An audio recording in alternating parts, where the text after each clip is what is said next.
अस्सलाम दोस्तों, उम्मीद है आप सब खैरियत से होंगे, अल्लाह के रहम करम से ठीक ठाक होंगे। क्या इंसान, चिंपांजी, बंदर और उनका जो सिलसिला चलता रहा, धीरे धीरे जो बंदर इंसान की शक्ल में आया, इस तरह की जो आइडियोलॉजी है, इस तरह की जो थ्योरी है, उसे डार्विनिज़म कहते हैं। ये डार्विनिज़म थ्योरी सारी दुनिया को अपने काबू में लिए हुई है। तकरीबन हर स्कूल, कॉलेज, यूनिवर्सिटी में डार्विनिज़म थ्योरी पे ही बायोलॉजिकल नज़रिया जो होता है वो डार्विनिज़म थ्योरी पे ही चलता है कि इंसान जो है शुरू में चिंपैंजीज, गोरिल्ला और जो भी बंदर की जो नस्ल है जो धीरे धीरे डेवलप हुए, अलग अलग सेक्शन में वो बढ़ गए। वक्त, माहौल, मौसम, हालत के हिसाब से उनमें चेंजेस आए और एक शाख उनमें से इंसान की निकल गई। इस तरह की एक थ्योरी जो हमेशा से आप लोग सुनते होंगे और हर कोई इस पे बोलता है, कहता है। यहाँ तक कि स्कूल, कॉलेजेस में, हर यूरोप, एशिया में और हर कंट्री में यही पढ़ाया जाता है, क्योंकि बंदरों का, गोरिल्ला, चिंपैंजी का जो डीएनए है इंसानों से भी मिलता है। इस तरह का एक रिसर्च है। बंदर, चिंपैंजीज, गोरिल्ला, जो भी बंदर की जो नस्लें हैं, जो कई किस्म के हैं, आप गूगल सर्च कर सकते हैं। उनका नस्ल शिजरा जो है वो इंसानों से आगे मिलता है, फिर इंसान आगे बढ़ रहा है। इस तरह की बातें की जाती है और नौजवानों को, बच्चों के जहनों में एजुकेशन के लाइन में, ख़ास करके बायोलॉजिकल लाइन में यही समझा जाता है। इसे डार्विनिज़म थ्योरी कहते हैं, इसे डार्विनिज़म कहते हैं। आज इस पे हम थोड़ी सी बात करेंगे। अब इस तरह की इस थ्योरी को अक़ीदा बनाना ये एक कुफ्र हो जाता है इस्लाम की नज़र में। कुरान से कहीं ऐसी साबित नहीं है कि इंसान है जो बंदरों से आगे बढ़ता हुआ इंसान बना। कुरान में है, ना किसी हदीस में आया है, ना किसी दूसरे जो किताबें हैं, अहले किताब जो कहा जाता है, इनमें कहीं भी इस तरह का जिक्र नहीं है।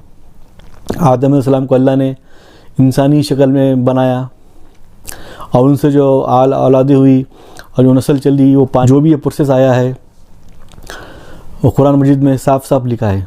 तो इस तरह हम बंदरों से इंसान बना और फैला, इस तरह मानना ये कुफ्र की जमा है, कुफ्र में आ जाता है। ये इंसान फिर उन आयतों का इनकार कर देता है जो अल्लाह ने इंसान के वास्ते बताई है। तो मेरा बताने का ये मकसद था कि इस तरह के कुफ्र के अक़ीदों पे, थ्योरी पे मुसलमानों को बचना चाहिए। तो मैं आपको इंसान और बंदर का जो फ़र्क है मैं आपको बताने की कोशिश करता हूँ। आप मेरे एग्जाम्पल से समझ जाएंगे कि इंसान और बंदर में बहुत फ़र्क है और जिस तरह ये समझाया जाता है, बताया जाता है, ये एक गुमराही है। मिसाल के तौर पे आज मेरी रिसर्च में ये मालूम हुआ कि चिंपैंजी, गोरिल्ला अगर अपने 2 पैरों पे अगर चलते हैं तो वो 2 ही मिनट में थक जाते हैं, हाँफने लगते हैं, उनकी सांस फूल जाती है और वो इस तरह बिहेव करने लगते हैं जिस तरह उन्होंने पहाड़ चढ़ लिया हो।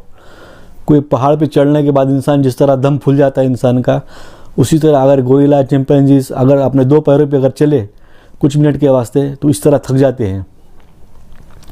अब आप ये सोचिए, जब गोरिल्ला, चिंपैंजी से इंसान का जब एवोल्यूशन हुआ है, ऐसा कहा जाता है, तो बंदर 2 पैर पे चलने की, थकने की वजह क्या है?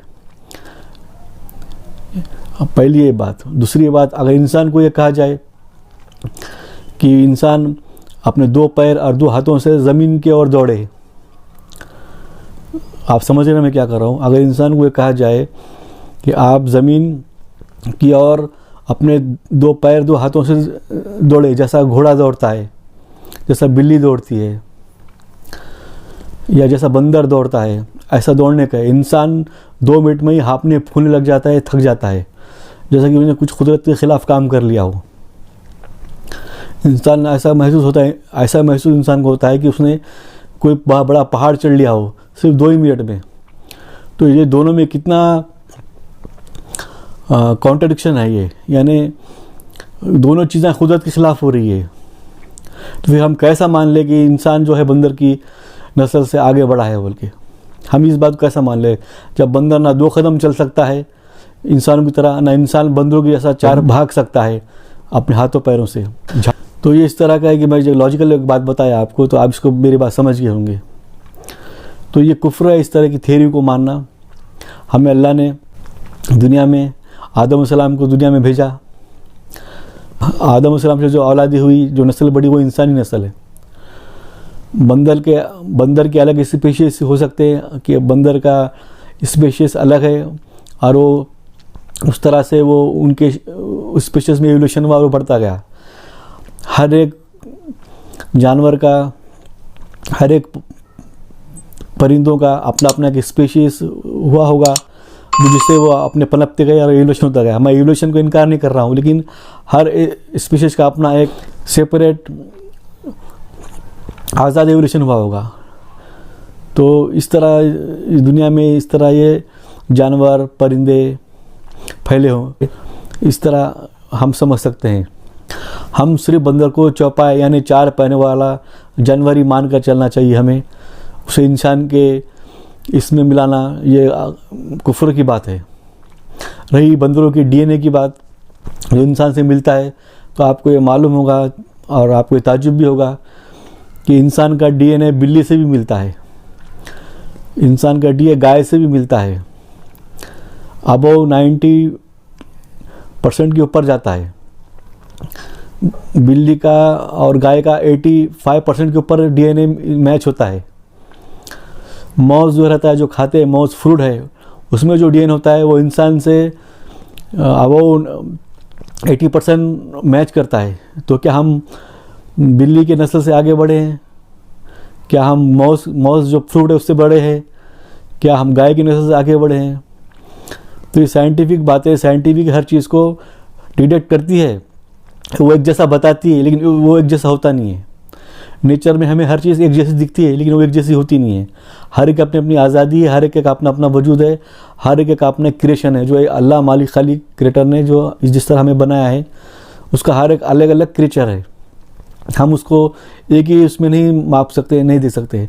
साइंस सबको मिला के देखती है, साइंस सबको जोड़ती है, लेकिन नेचर जोड़ता नहीं है। नेचर का हर एक मामला, नेचर की दुनिया अलग है, नेचर का मामला ही अलग है। तो समझ गए होंगे आप मेरी बात को कि मैं क्या कहना चाह रहा था, कि इस तरह के डार्विनिज्म की आइडियोलॉजी को मानना, कोई भी इंसान जो मुस्लिम है, जो कुरान पढ़ता है, उस तरह के इस थ्योरी को मानना गलत हो जाता है, कुफ्र हो जाता है, उसे बिल्कुल मानना नहीं चाहिए। तो इस तरह डार्विनिज्म की थ्योरी को नहीं मानना चाहिए। जज़ाकुल्लाह खैर।